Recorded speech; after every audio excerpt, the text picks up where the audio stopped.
ngayon may ano na siya mga kababayan, may green net na, no? May screen net na siya mga kababayan.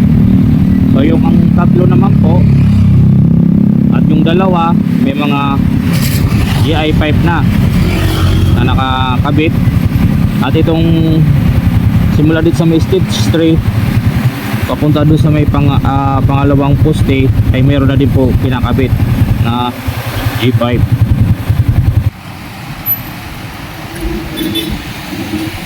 So titingnan natin doon sa kabila mamaya ano natin tong traffic.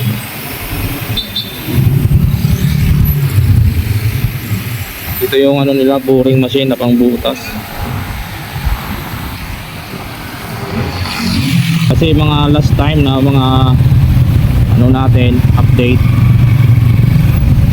dito pa lang, dito sa kabila pa lang, dito pa lang yung update natin dito yung kabila na to. Ngayon dalawa na, mayroon na dito sa unahan.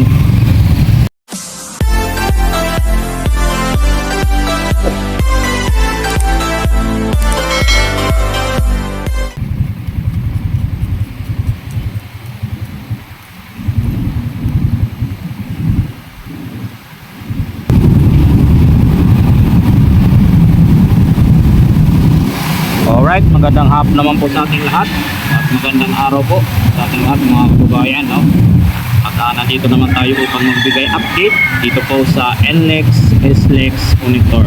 Dito po sa may Pandakan, papunta po doon sa may Paco Road, Santa Mesa, sa kabila po ng tulay. So tara, at bago natin ito umpisa nating video, baka naman po pwede makahingi ng favor sa inyong mga kababayan ng like, subscribe at share ng ating video para naman po ay mapanood pa po ng ating mga kababayan, no? So tara, ano na po natin, papasadahan na po natin mga kababayan. So tara, let's go. At kukuha naman tayo ng panibagong video, panibagong update sa araw na ito dito po sa NLEX SLEX connector. Tara, let's go. Titingnan na naman natin kung ano naman ang ating makikita sa araw na ito.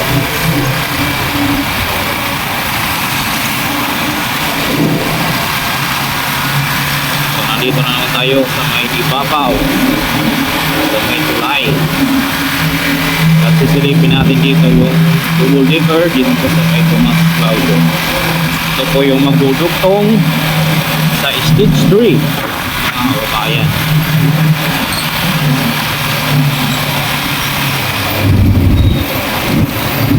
So ito, wow, meron na siyang mga ano mga kababayan. So pag update natin nung isang araw ay mga G5 pa lang yung nakakabit na dito sa isang double decker na naka ano dito sa may ano po lang stage 3 nakatuto. So ngayon may ano na siya mga kababayan, may green net na, no? May screen net na siya mga kababayan.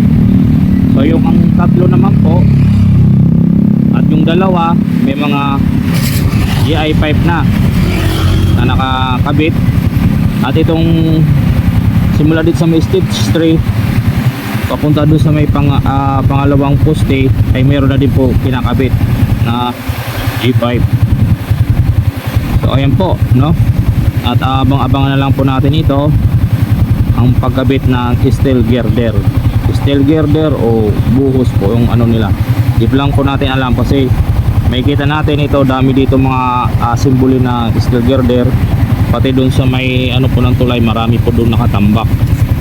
So ayan po ang ating latest update sa araw na ito mga kababayan dito po sa NLEX SLEX connector mga kababayan. So tara, at sisilipin na rin po natin din sa may tulay at para makita natin yung mga bagong progress or nagawa nila sa simula hapon at ngayong araw. So tara, let's go.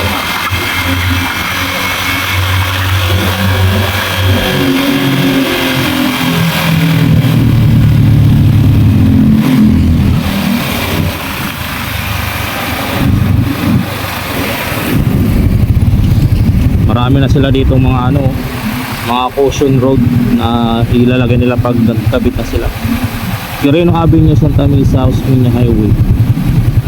So mag-aabang tayo nito sa pagkakabit ng steel girder dito sa ano, sa dito sa ano na to, tulay ng NLEX double decker.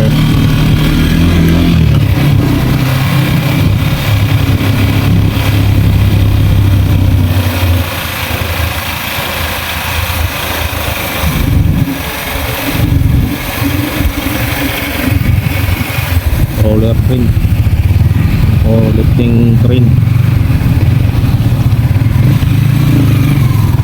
Traffic, hindi tayo makaano, sakay lang natin kung makaparada tayo sa gilid.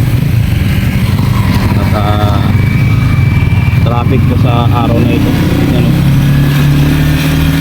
subukan natin dito gumilid ka sa ano tayo, sisilip tayo dito mga babae ng kaganapan.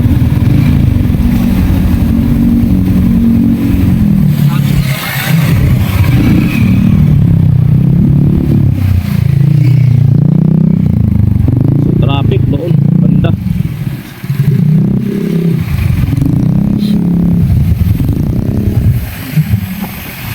So, ano na ngayon? Break time na nila. Ito yung butas na isa, oh. Yan. Yan yung binuhusan nakarang araw na update natin sa drone shot. At ito naman po yung ano, mga na-symbol nila na ano, dalawa na, yung lalaki. Tapos ang isang crawler crane, lifting crane, yan nakababa. May inaayos sila sa taas. May inaayos sila mga kababayan.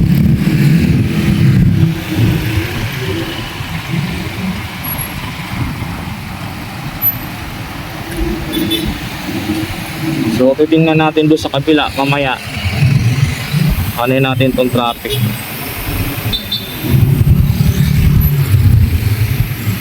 Ito yung ano nila, boring machine na pang butas. So titingin tayo doon sa may ano, tulay. At problema traffic, baka hindi tayo makapagsalubong pabalik.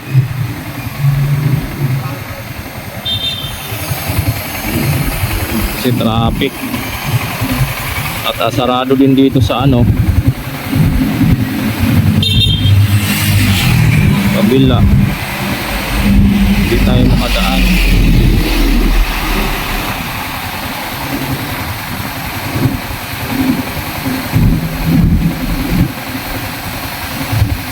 Pero try natin.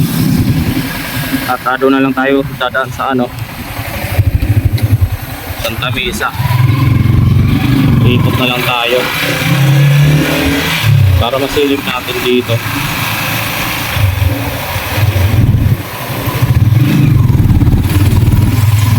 Traffic talaga mga kababayan.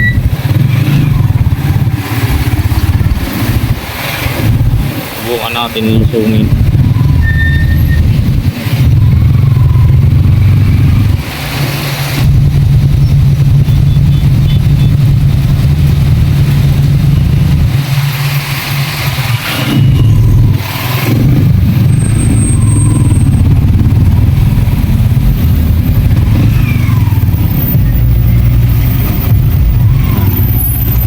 Traffic talaga mga kababayan.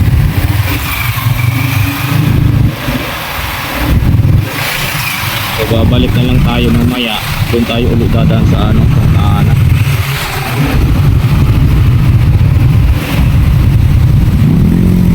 May ganap dito. Kakabit sila ng ano, another ano, accessories ng scaffolding.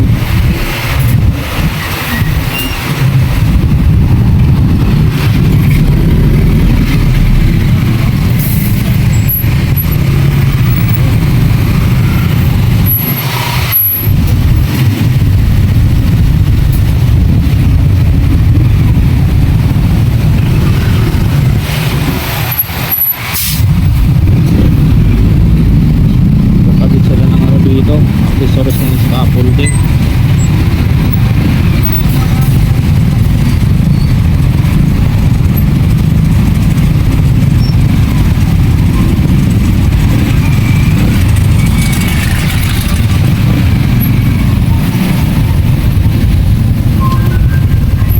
Kaya traffic.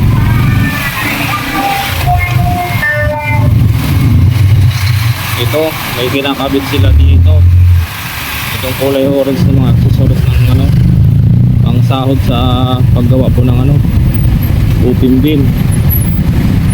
Bali, nakasimbol na sila dito uli ng isa, kung may kabila.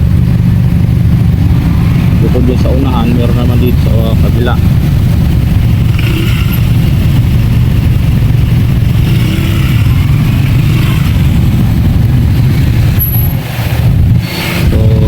Talaga, traffic talaga kasi one way na lang to dito eh.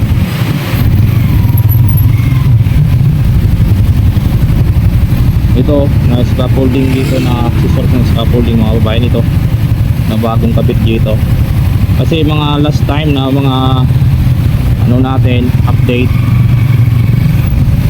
dito pa lang, dito sa kabila pa lang, dito pa lang yung update natin dito, kabila na to. Ngayon dalawa na, mayroon na dito sa unahan at mayroon pa dito, may mga gumagawa dito sa may double decker. Baka ito rin po yung isang nakapag traffic dito, kasi ang dami na nga dito ano, steel girder na nakaabang, kaya one way na po dito.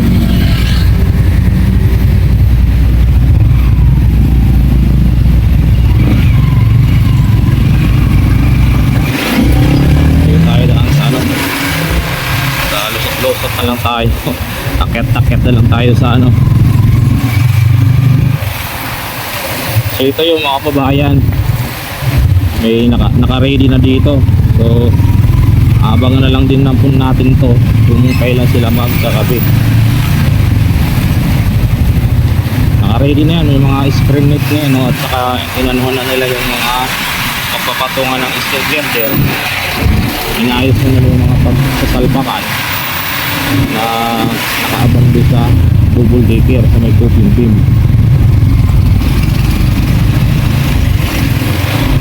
So ayan po ang ating latest update sa araw na ito. Grabe traffic po mga kababayan. Ito po naman po yung on-ramp dito sa Santa Mesa Road, ay Paco Road, Santa Mesa. Yan, pinaayos na rin po dito mga kababayan.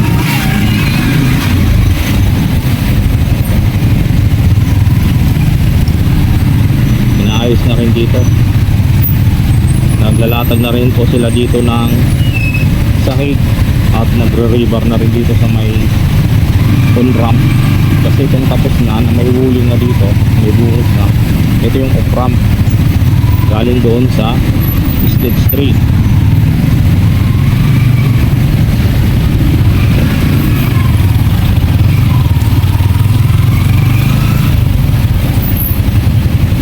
At ito naman yung on-ramp galing doon sa dating gasolinahan na Uni Oil. Ayan po siya, may ano na sa nakalatag na mga rebar. Ayan. So mag-update din tayo dyan ng drone shot mga sa susunod na mga araw. Sa ngayon dito lang muna tayo sa baba, ayan po natin ang update mga kababayan. At maraming salamat sa inyong mga kababayan sa walang sawang suporta kay Chef Motovlog na ating